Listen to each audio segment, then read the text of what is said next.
सभी प्यारे भाई बहनों को जय मसीह की। अय्यूब की द्वितीय परीक्षा। फिर एक और दिन यहोवा परमेश्वर के पुत्र उसके सामने उपस्थित हुए और उनके बीच शैतान भी उसके सामने उपस्थित हुआ। यहोवा ने शैतान से पूछा, तू कहाँ से आता है?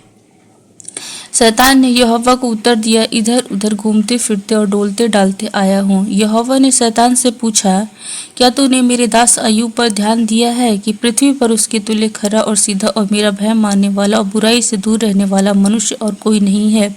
यद्यपि तूने मुझे बिना कारण उसका सत्यानाश करने को उभारा, तो भी वह अब तक अपनी खराई पर बना है। शैतान ने यहोवा को उत्तर दिया, खाल के बदले खाल, परंतु प्राण के बदले मनुष्य अपना सब कुछ दे देता है। इसलिए केवल अपना हाथ बढ़ाकर उसकी हड्डियां और मांस छू, तब वह तेरे मुंह पर तेरी निंदा करेगा। यहोवा ने शैतान से कहा, सुन, वह तेरे हाथ में है, केवल उसका प्राण छोड़ देना। पिता परमेश्वर का वचन सुनाते हुए हम आगे बताते हैं कि क्या हुआ कि परमेश्वर के सामने वो शैतान भी उपस्थित हुआ और उसने कहा कि अय्यूब है, उसका मैंने सब कुछ छीन लिया, उसके बेटे बेटियां, उसकी दास दासियां, उसकी धन संपत्ति, उसकी जितने भी भीड़ बैल गधे सब थे, सब ऊँट थे, ऊँटनियाँ थी, सब कुछ को मैंने छीन लिया और उसको मार दिया और ख़त्म कर दिया। लेकिन अय्यूब फिर भी अभी भी खरा व्यक्ति बना हुआ है, परमेश्वर की निंदा नहीं करता है। तो उसने कहा कि खाल के बदले खाल, और मनुष्य अपना अगर प्राण के ऊपर संकट आता है तो परमेश्वर की भी वो बुराई करता है। तो उसने परमेश्वर ने कहा कि देखो, उसका प्राण मत लेना, बाकी उसके साथ उसके शरीर पे अगर कुछ भी हो जाए तो हो जाए, लेकिन उसका प्राण मत लेना, उसको मारना मत। तो शैतान उसके पास से परमेश्वर के पास से चला गया और अय्यूब के पास आया। तब शैतान यहोवा के सामने निकला और अय्यूब को पांव के तलवे से लेकर सिर की चोटी तक बड़े बड़े फोड़ों से पीड़ित किया। तब अय्यूब खुजलाने के लिए एक ठीकरा लेकर राख पर बैठ गया। तब उसकी स्त्री उससे कहने लगी, क्या तू अब भी अपनी खराई पर बना है? परमेश्वर की निंदा कर और चाहे मर जाए तो मर जाए।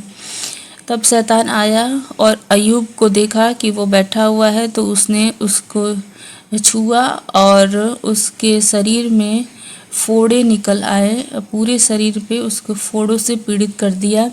तब अय्यूब ने क्या किया कि खुजलाने के लिए एक ठीकरा लिया और राख पर बैठ गया और उससे अपने शरीर को खुजलाने लगा, क्योंकि वह फोड़े खुजलाने वाले थे और बहुत ही पीड़ादायक थे। तो उसने एक ठीकरा लेकर और राख पर बैठकर उसको खुजलाने लगा। आप समझ सकते हैं कि इससे उसके शरीर के अंदर कितनी पीड़ा उत्पन्न हो गई थी। तब उसकी स्त्री उससे कहने लगी, क्या तू अब भी अपनी खराई पर बना है? परमेश्वर की निंदा कर और चाहे मर जाए तो मर जाए। तो उसकी स्त्री ने कहा कि अब भी आप अपनी खराई पे बने हुए हैं, आप परमेश्वर की निंदा कीजिए, अगर परमेश्वर आपको मारते हैं तो मारते। लेकिन अय्यूब ने क्या उत्तर दिया? उसने उससे कहा, तू एक मूढ़ स्त्री की सी बातें करती है। क्या हम जो परमेश्वर के हाथ से सुख लेते हैं दुख न लें? अय्यूब ने कहा अपनी स्त्री से कि तुम एक मूढ़ स्त्री सी बात कर रही हो। परमेश्वर के हाथ से हम सुख प्राप्त करते हैं तो क्या हम दुख नहीं लें? क्योंकि हम मनुष्य ही तो हैं। इन सब बातों में भी अय्यूब ने अपने मुंह से कोई पाप नहीं किया, और इतना सब कुछ हो जाने के ऊपर सिर्फ उसके शरीर पे फोड़े ही फोड़े निकल आए और उसके दिन रात उसके शरीर में पीड़ा हुई, लेकिन उसके बावजूद भी उसने परमेश्वर की निंदा नहीं की। इस प्रकार से अय्यूब की परीक्षा हुई।